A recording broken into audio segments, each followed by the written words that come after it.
Grey hair or premature greying of hair చాలా మందిలో ఈ మధ్య కాలంలో చూసే మనం సమస్య. ఇది చిన్న ఏజ్ నుంచి స్టార్ట్ అవుతుంది. యంగ్ బాయ్స్ లో అంటే మనం యాజ్ ఎర్లీ యాజ్ 7-8 years నుంచి టీనేజ్ లో కూడా అంటే 15-16 years కే హెయిర్ గ్రే అయిపోతుంది. వీళ్ళలో ప్రధానంగా ఏం రీజన్స్ ఉంటాయి, బట్ ట్రీట్మెంట్స్ ఏం అడ్వాన్స్ వచ్చినాయి. ఇప్పుడు రీసెంట్ గా ఈ ట్రెండ్ ఎక్కువైంది. ఎందువల్ల స్పెషల్ గా యంగర్ ఇండివిజువల్స్ లో గ్రేయింగ్ వస్తుందంటే దానికి మెయిన్ కారణము డెఫిషియన్సీస్. అది వైటమిన్ డెఫిషియన్సీ ఉండొచ్చు, మినరల్ డెఫిషియన్సీస్ ఉండొచ్చు, కామన్గా B12, కాపర్.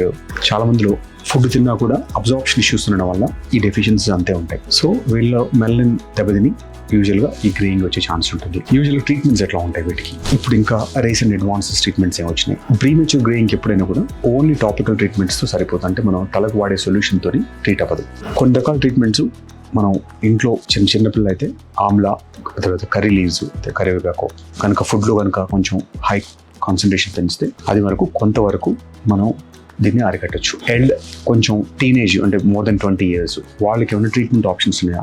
ఎందుకంటే దీంతో కాన్ఫిడెన్స్ చాలా వరకు పోతుంది కాబట్టి వాళ్ళల్లో మనం కాంబినేషన్ వైటమిన్స్, మినరల్స్, సప్లిమెంట్స్తో పాటు కొన్ని రకాల టాపికల్ ట్రీట్మెంట్స్, కెఫీన్ బేస్డ్, తర్వాత టెట్రాపెప్టైడ్ బేస్డ్, మెలనిన్ స్టిమ్యులేషన్ చేసే కొన్ని హార్మోన్స్ కాంబినేషన్స్ కలిపి క్రీమ్స్ లాంటి వాటితో అది రెగ్యులర్గా వాడితే, దాంతోపాటు ఓరల్ మినాక్సిల్ కూడా కొంతమందికి మనం సజెస్ట్ చేస్తాము. ఇది కాంబినేషన్ చేసి ఈ మధ్య కాలంలో ఇంకా ఒక న్యూ డ్రగ్ కూడా ఏర్పడుతుంది మార్కెట్లో, అంటే GR7. ఇది US లో ఎక్కువ వాడుతున్నారు.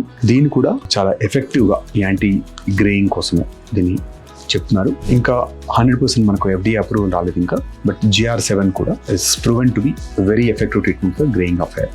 దీంతో కాకుండా మనం laser treatments, hair laser treatments, తర్వాత డర్మరోలింగ్, తర్వాత హెయిర్ కేర్ జనరల్గా కూడా క్లీన్గా ఉంచుకొని నీట్గా పెట్టుకుంటే కొంతవరకు ఈ గ్రేయింగ్ని మనం రివర్స్ చేసుకోవడానికి అవకాశం ఉంటుంది. జనరల్ డెఫిషియన్సీస్ వల్ల వచ్చిన గ్రేయింగ్ అయితే 60 to 80% రికవర్ అవుతుంది. పిల్లల్లో ఆల్మోస్ట్ 100% రికవర్ అయిపోతుంది.